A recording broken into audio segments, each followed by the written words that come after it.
जम्मू कश्मीर के एक तफरीही मकाम और गांव पहलगाम में जो टूरिस्ट लोगों के ऊपर फायरिंग करके आतंकी और दहशतगर्द लोगों ने 26 लोगों को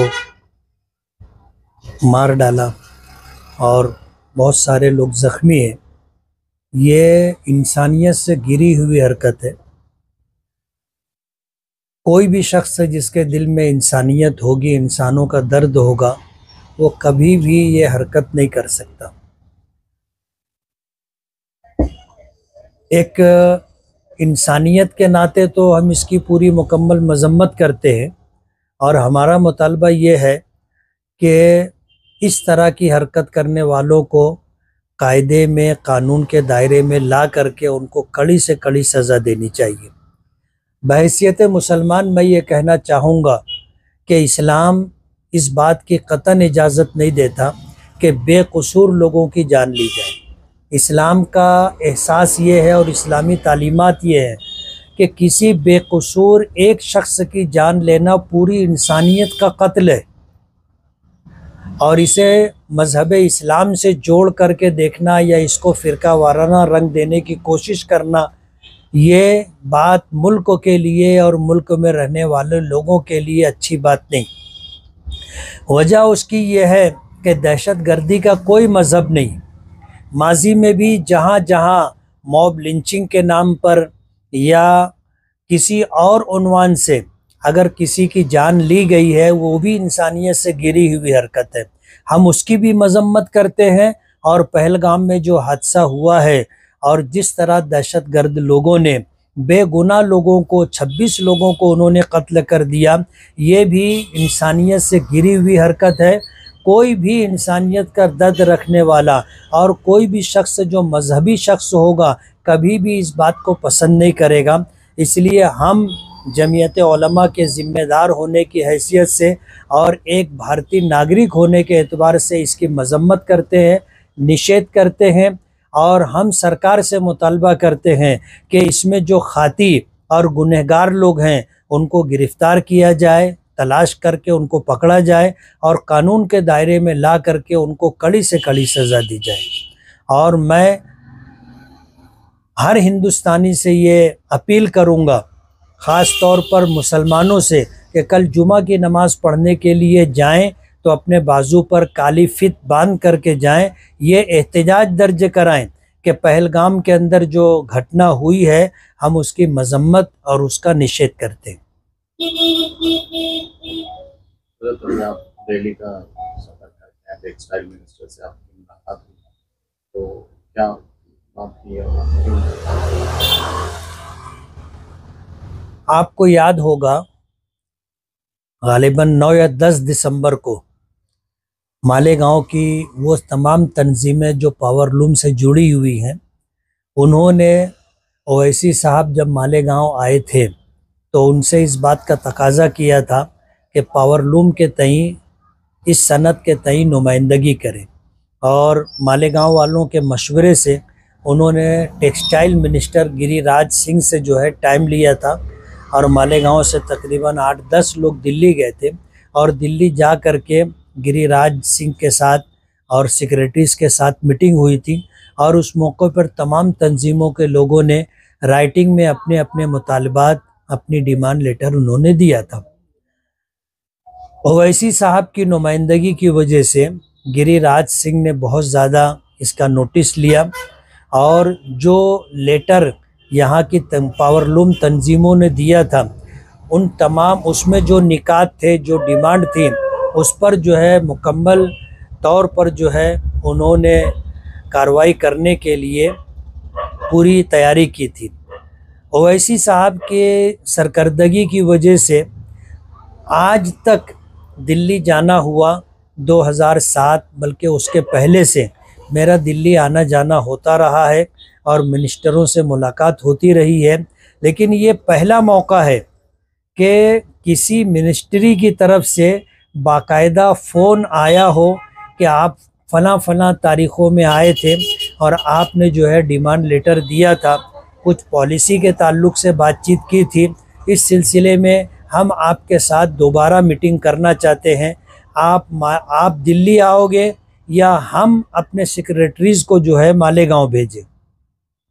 इस तरह का फ़ोन एडवोकेट मोमिन मुजीब को आया, इस तरह का फ़ोन मुझे आया और हम लोगों ने मशवरा किया और ये तय किया कि हमें दिल्ली जा कर के वहाँ पर मुलाकात करनी चाहिए। तो हम लोगों ने उनसे आमादगी ज़ाहिर की कि हम दिल्ली आ जाएंगे और जब आमादगी ज़ाहिर हुई तो 23 तारीख़ सुबह 11 बजे का टाइम उन्होंने तय किया था। प्रोग्राम के मुताबिक मैं और एडवोकेट मोमिन मुजीब हम लोग वहाँ पर पहुँचे और उन्होंने पहले से ही ये कह दिया था कि जो डिमांड लेटर आपने दिया है उस सिलसिले में हमारे कुछ क्वेश्चंस हैं, कुछ सवालात हैं, आप उसके जवाबात की पूरी तैयारी करके आए। तो हम दोनों ने पूरी तैयारी की और हम लोग ठीक 11 बजे उनके ऑफिस में पहुंच गए। खुश आइन बात यह है कि जब हम वहां पर पहुंचे तो वो लोग हमारा इंतज़ार कर रहे थे और जैसे ही हम पहुंचे उन्होंने टेक्सटाइल में जॉइंट सेक्रेटरी अजय गुप्ता साहब को फ़ोन किया।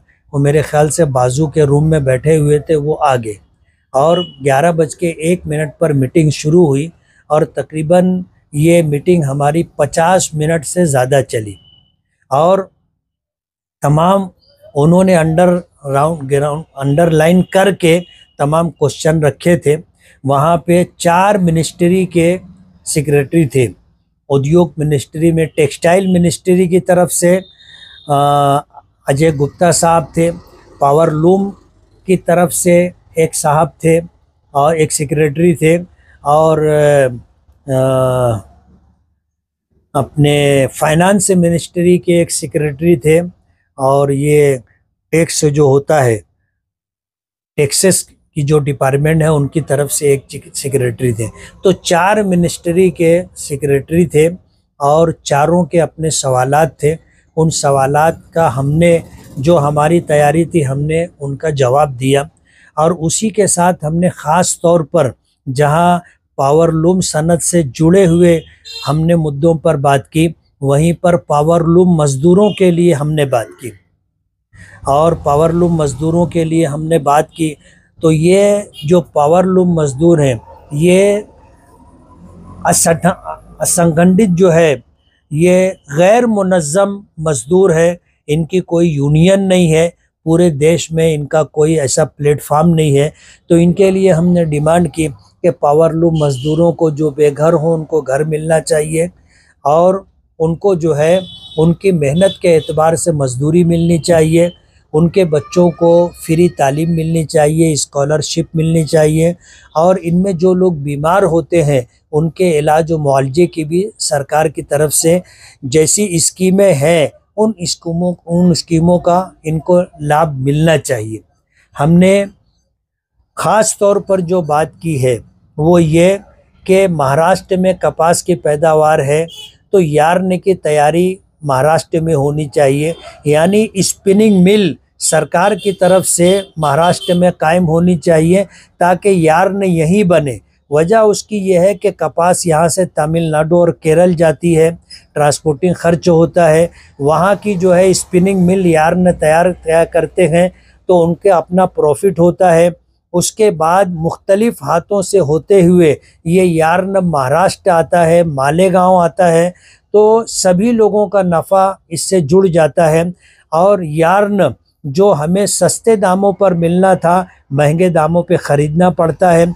जब मालेगांव के अंदर कपड़ा तैयार हो जाता है तो उसकी ब्लीचिंग के लिए, उसकी डाइंग के लिए ये कपड़ा गुजरात जाता है, राजस्थान जाता है, जहाँ पर जो है उसकी ब्लीचिंग होती है, डाइंग होती है और फिनिशिंग होती है, फिर वो कपड़ा महाराष्ट्र वापस आता है।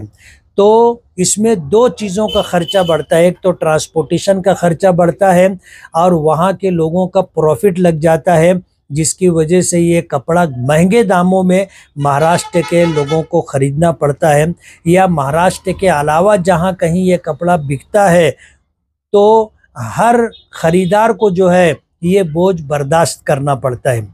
तो महाराष्ट्र में ही स्पिनिंग मिल हो, महाराष्ट्र में ही उसकी ब्लीचिंग और उसकी डाइंग और उसी के साथ साथ जो है उसकी फिनिशिंग का इंतज़ाम होना चाहिए, ताकि हर हिंदुस्तानी जिसको साल भर में 8 किलो या 12 किलो कपड़ा ख़रीदना पड़ता है, ये कपड़ा उसको सस्ते दामों में मिल सके, इस बात की सरकार को फ़िक्र करनी चाहिए और सरकार को जो है इसके लिए स्कीम वगैरह बनाना चाहिए। हम मालेगांव के रहने वाले हैं और मालेगांव में जो है सादा प्लेन पावर लूम है। आज सरकार की मंशा ये है कि प्लेन पावर लूम छोड़ करके हम जो है जदीद पावर लूम पर है, जैसे वाटर जेट है, एयर जेट है या रिपेयर लूम है, इस तरह के लूमों पर लाना चाहते हैं।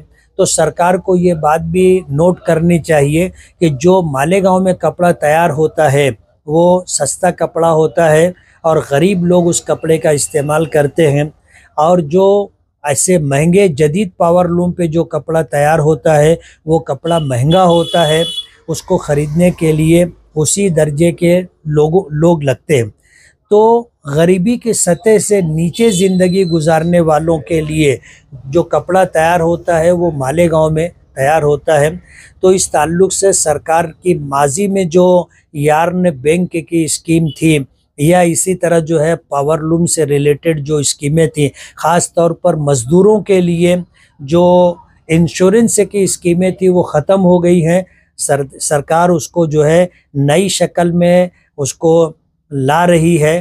तो इस सिलसिले में उन स्कीमों का लाभ पावर लूम मज़दूरों को मिलना चाहिए। और ख़ास तौर पर हमने ये डिमांड की कि मालेगांव में जो सर्विस सेंटर है पावर लूम का, वहाँ पर जो है कपड़ों के लिए और यार्न की चेकिंग के लिए जो मशीनें चाहिए वो मशीनें दस्तयाब नहीं है। मालेगांव पावर लूम सेंटर पर वो सारी मशीनें जो तकरीबन 17 किस्मों की मशीनें होती हैं वो मशीनें लगनी चाहिए। वजह उसकी ये है कि यार्न जो होता है बाज़ मिलें उसमें कॉटन के साथ विस्कोस शामिल कर देती हैं और हम यार्न को कॉटन समझ करके ख़रीदते हैं, कपड़ा तैयार करते हैं, और जब ये कपड़ा राजस्थान और गुजरात जाता है और वहाँ पर जब उसकी ब्लीचिंग के बाद उसकी डाइंग होती है तो कलर कहीं कहीं हल्का फीका होता है या कलर नहीं होता। उसकी वजह से कपड़ा बेचने वालों से 50% उनकी कीमत काट ली जाती है। तो ये मालेगांव के मज़दूरों का नुकसान है। और इसकी चेकिंग के लिए कि ये यार्न 100% कॉटन है, उसके लिए मशीन पावर लूम सेंटर में होनी चाहिए। कपड़े की तैयारी के बाद कपड़े की अगर चेकिंग हो तो वो मशीनें भी यहाँ पर होनी चाहिए। तो हमने इस तरह की डिमांड की है। और हमने ये भी डिमांड की है कि मालेगांव में ख़ास तौर पर यहाँ का मुसलमान सूदी कारोबार से बचने के लिए लोन लेने के लिए तैयार नहीं होता, जो सूद ब्याज पर मिलता है। तो सरकार उनको गैर सूदी तौर पर क्या मालियात की लाइन से, फाइनेंस के लाइन से स्कीम बना सकती है, ऐसी स्कीम मालेगांव वालों के लिए बनना चाहिए। क्या है कि एचल करंजी वहाँ 1.5 लाख पावर लूम है, लेकिन वो तमाम के तमाम पावर लूम 90% जदीद पावर लूम है। और वहाँ के लोग जो है सरकार की तमाम स्कीमों से फ़ायदा उठाते, तो वहाँ पर जो है उन लोगों का स्टेटस बहुत ऊंचा है। और मालेगांव जो है सादा पावर लूम चलाने वाले और सस्ता कपड़ा तैयार करने वालों का शहर है, इसलिए यहाँ की सूरत हाल अलग है। तो पूरे मुल्क के लिए जो पॉलिसी बनती है वो जदीद पावर लूम को सामने रख कर के बनाई जाती है। हमारी सरकार से और ख़ास तौर पर टेक्सटाइल मिनिस्ट्री से हमारी ये गुजारिश है कि सादा पावर लूम और सादा पावर लूम पर काम करने वाले लोगों के लिए स्कीम बननी चाहिए। और मालेगांव ऐसा शहर है कि यहाँ पर जो है यहाँ पर मिक्स जोन है कि जहाँ लोग रहते हैं उसी इलाके में कारखाने भी हैं, साइजिंग वगैरह भी हैं। तो उसको पेश नज़र रख करके जो स्कीमें बनती हैं उसके लिए बहुत कड़ी शर्तें रखी जाती हैं कि आपको अगर इस स्कीम से फ़ायदा उठाना है तो आपको जो है रेसिडेंशियल जोन से निकल करके आपको इंडस्ट्रियल जोन में जाना होगा। ये मालेगांव के लोगों के लिए मुश्किल है।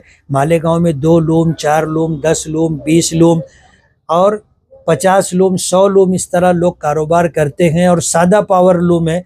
इसलिए इन लोगों के लिए ऐसी स्कीम बनना चाहिए कि मालेगांव के लोगों को इसका बेनिफिट मिले और ये तरक्की करके आगे बढ़ सकें। आज कारपोरेशन में जो कारगुजार कमिश्नर हैं काळे मैडम साहिब, और इसी तरह अतिक्रमण डिपार्टमेंट और वाटर सप्लाई डिपार्टमेंट, इन 3 महकमों के ज़िम्मेदारों HOT के साथ हमारी मीटिंग थी। मालेगांव में गर्मी का मौसम है और रमज़ान से पहले, रमज़ान के पेश नज़र इफ्तारी और सहरी के वक्त नल ना आए, ऐसी हमने कमिश्नर से गुजारिश की थी। तो वाटर सप्लाई इंजीनियर ने कुछ टाइम टेबल बदला था, लेकिन रमज़ान जाने के बाद आज जो अय्याम गुज़रे, पिछला जो टाइम टेबल रमज़ान से पहले का था उस टाइम टेबल पर अभी तक ये नहीं आ सके। पूरे शहर में ख़ास कुछ मखसूस इलाके हैं, जैसे ये अली अकबर पानी की टांकी से जो जहाँ पानी सप्लाई होती है वो एरिया, पवारवाड़ी का एरिया, और इसी तरह जो है अपने कुछ और एरिए हैं जहाँ 2 दिन नागे से पानी आना चाहिए, 3 दिन हो गया नहीं आया, 4 दिन हो गया नहीं आया, इस तरह कहीं 5वां दिन है नल नहीं आया। तो लोगों को पानी की बेपनाह तकलीफ़ थी। हमने इस बात की डिमांड की कि टाइम पर पानी मिलना चाहिए और पानी का प्रेशर बराबर होना चाहिए, ताकि गली में पहला जो मकान है वहाँ से लेके आखिरी मकान में रहने वाले लोगों को भी पानी मिलना चाहिए। उन्होंने अपनी सारी दिक्कतें बताई। हमने कहा कि ये हमारा अपना मसला है, हमें लोगों को पानी देना है और इस मामले के अंदर हम कोई कंप्रोमाइज़ नहीं कर सकते कि पानी बुनियादी ज़रूरत है, इसलिए हर एक को पानी मिलना चाहिए। उन्होंने 7 दिन का टाइम मांगा। हमने कहा 7-7 दिन करके कई मरतबा तुम टाइम ले चुके, इसलिए ये बात बराबर नहीं है, जल्दी से जल्दी तुम निज़ाम ठीक करो। दूसरी बात, अतिक्रमण के ताल्लुक़ से पूरे शहर में अतिक्रमण की भरमार है, अतिक्रमण निकाला जाए। इस सिलसिले में हमने पीछे भी मुतालबा किया था, आज भी हमारा मुतालबा था। खुश आइन बात यह है कि अभी कल जिस मैडम ने चार्ज लिया है, शायद वो डिप्टी कमिश्नर का चार्ज जो उनको मिला है, और वो इससे पहले जो है जहां पारनेर में और इसी तरह नासिक में वो ड्यूटी कर चुकी हैं और अतिक्रमण निकालने के ताल्लुक़ से वो मशहूर है। तो हमने कहा कि ये हमारे लिए तो बहुत खुशाइन बात है और हम तो समझेंगे कि ये ऊपर वाले की मदद है कि आपने आए मालेगांव, आपने पोस्टिंग ली और आपको अतिक्रमण का डिपार्टमेंट दे दिया गया। तो हमने कहा कि पूरे शहर से अतिक्रमण निकलना चाहिए। इस सिलसिले में हमें आपका पूरा सपोर्ट हम आपको देंगे, हमारी तरफ से कहीं रुकावट नहीं आएगी। आप अतिक्रमण निकालें, आपको जैसी सहायता चाहिए, हमारी जैसी सपोर्ट चाहिए, हम आपको सपोर्ट करने के लिए तैयार हैं। तीसरा मसला हमारा ये था किला झोपड़पट्टी का। किला झोपड़पट्टी का मसला काफ़ी दिनों से चल रहा है और इस मौके पर पिछले जब किला झोपड़पट्टी को लेकर सरकार का कोई GR नहीं आया था, अब सरकार ने पिछले दिनों एक GR निकाला है कि पूरे महाराष्ट्र के अंदर जहाँ जहाँ किला है तकरीबन 262 मकामात पर उनकी ज़मीनों पर जो झोपड़पट्टियाँ हैं उन्हें खाली कराया जाएगा। एक मालेगांव ऐसा शहर है कि इस मसले में हम पहले से लोग कोर्ट तक गए, हमने लोक आयुक्त में अपना मुकदमा रखा था। उन्होंने इस किला झोपड़पट्टी को हटाने के लिए ये जजमेंट सरकार को दिया है कि इनको पर्यायी जगह देना, मुतबादिल जगह देना, उसके बाद उनको यहाँ से हटाना। तो पूरे महाराष्ट्र में मालेगांव किला झोपड़पट्टी ऐसी है कि यहाँ तकरीबन जो 365 झोपड़े हैं उनको कारपोरेशन या रेवेन्यू डिपार्टमेंट की तरफ से पर्यायी जगह दी जाए। ये फैसला लोक आयुक्त का है, इसलिए इनको जब तक कोई मुतबादिल जगह दी जाती नहीं है वहाँ तक इनको हटाया नहीं जाएगा। ये लोक आयुक्त का फैसला है। हमने जब ये मुतालबा किया तो कारपोरेशन ने IHDP जो स्कीम में मकानात बने हैं घरकुल योजना के, उनको वहाँ ट्रांसफ़र करने की बात की। किला झोपड़पट्टी के लोग वहाँ जाने के लिए तैयार नहीं है और कारण ये है कि वहाँ मूलभूत सुविधा नहीं है, रोड रास्ता नहीं है और ड्रेनेज का, गटर का कोई निज़ाम नहीं है, बच्चों की स्कूल नहीं है, बीमारों के लिए हॉस्पिटल नहीं है, और इसी तरह जो है वहाँ पर कब्रिस्तान और इसी तरह मस्जिद, मंदिर, ये सारे मसाइल हैं। इसलिए किला झोपड़पट्टी के लोग वहाँ मुंतकिल होने के लिए तैयार नहीं है। हमने कारपोरेशन से डिमांड की है कि कारपोरेशन या रेवेन्यू डिपार्टमेंट की तरफ से उनको शहर में जगह दी जाए, चाहे कारपोरेशन अपनी जगह देवे या कारपोरेशन ख़रीद करके उनको जगह देवे, तो ये लोग वहाँ पर शिफ्ट होंगे, वरना ये घरकुल योजना में जाने के लिए तैयार नहीं है। और जब तक इनको मुतबादिल जगह नहीं दी जाती, ये झोपड़पट्टी उखाड़ी नहीं जाएगी। झोपड़पट्टी के ताल्लुक से जो अपोजिशन है आपको, उन्होंने एक सेंटेंस आपका जो है कि आपने कहा था कि आपको किसी भी हालत में ITSBT में जाना नहीं है, तो उसकी क्या ये है, आपने कहीं ऐसा? नहीं, ये मेरे ऊपर इल्ज़ाम है। मैंने वहाँ जाने के बाद बात ये कही थी कि पहले सिर्फ हमारा मालेगांव किला झोपड़पट्टी का मसला था, हम लड़ाई लड़ रहे थे और कानूनी लड़ाई हमने लड़ी, और लोक आयुक्त ने सरकार को इस बात का पाबंद किया है कि इनको मुतबादिल जगह दिए बगैर इनको यहाँ से हटाया ना जाए। आज इनको जो है घरकुल योजना में शिफ्ट करने की बात चल रही है, जबकि सरकार ने मालेगांव ही नहीं, पूरे महाराष्ट्र के तमाम किलों के ताल्लुक से एक GR निकाला है कि किले की ज़मीन पर जो लोग बसे हैं उनको वहाँ से हटाया जाए।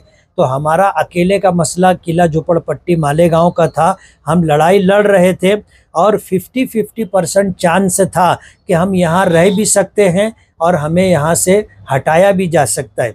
लेकिन जब पूरे महाराष्ट्र को ले करके सरकार ने एक GR निकाला है, तो अब हमें यहाँ से हटना पड़ेगा, और जब हम यहाँ से हटेंगे तो हम घरकुल योजना में नहीं जाना चाहते, हम वहाँ नहीं जाएंगे।